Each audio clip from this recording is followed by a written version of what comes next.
الرجيم. بسم الله الرحمن الرحيم. ولله ما في السماوات وما في الأرض ولقد وصينا الذين أوتوا الكتاب من قبلكم وإياكم أن اتقوا الله وإن تكفروا فإن لله ما في السماوات وما في الأرض وكان الله غنيا حميدا. ولله ما في السماوات وما في الأرض وكفى بالله وكيلا.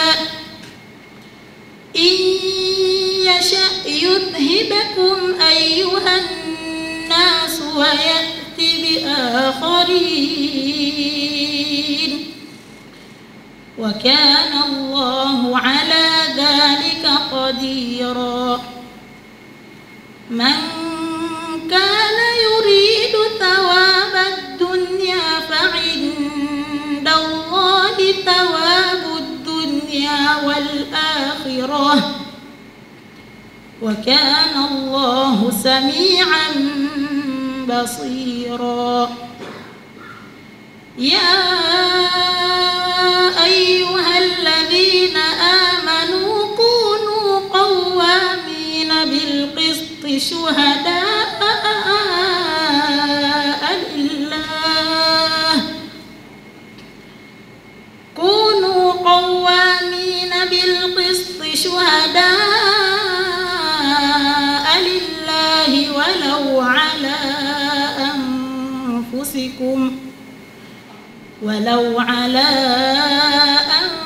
أنفسكم أو الوالدين والأقربين. إن يكن غنيا أو فقيرا فالله أولى بهما فلا تتبعوا الهوى أن تعدلوا وإن تلووا أو تعرضوا فإن الله كان بما تعملون خبيرا. صدق الله العظيم.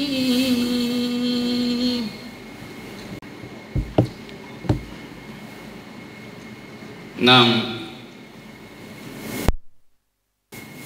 watukufu wa Islam, binti Halima Khamis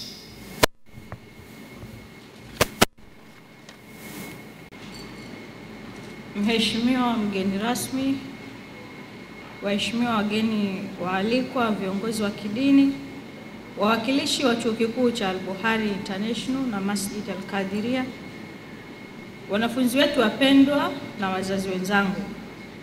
Kwanza kabisa tunamshukuru Mwenyezi Mungu Subhanahu wa Ta'ala, mwingi wa rehema, kwa kutujalia siku hii tukufu yenye furaha na kuwakaremu watoto wetu kuwa na fursa hii adhimu ya elimu na mafanikio.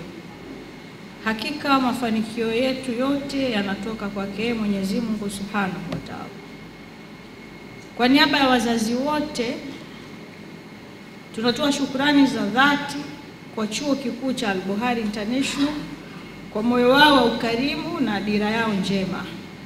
Hakika mmefungua milango ya elimu kwa watoto wetu, mmewaamini katika uwezo wao, lakini zaidi ya yote mmejenga njia ya mustakabali mwema ambao unaunganisha maarifa na maadili ya kidini ya Kiislamu. Kama wazazi, mioyo yetu imejaa fahari lakini pia unyenyekevu mkubwa. Tumeona watoto wetu wakikua, wakijituma, wakijifunza, na leo tunashuhudia matunda ya juhudi zao. Tunawaombea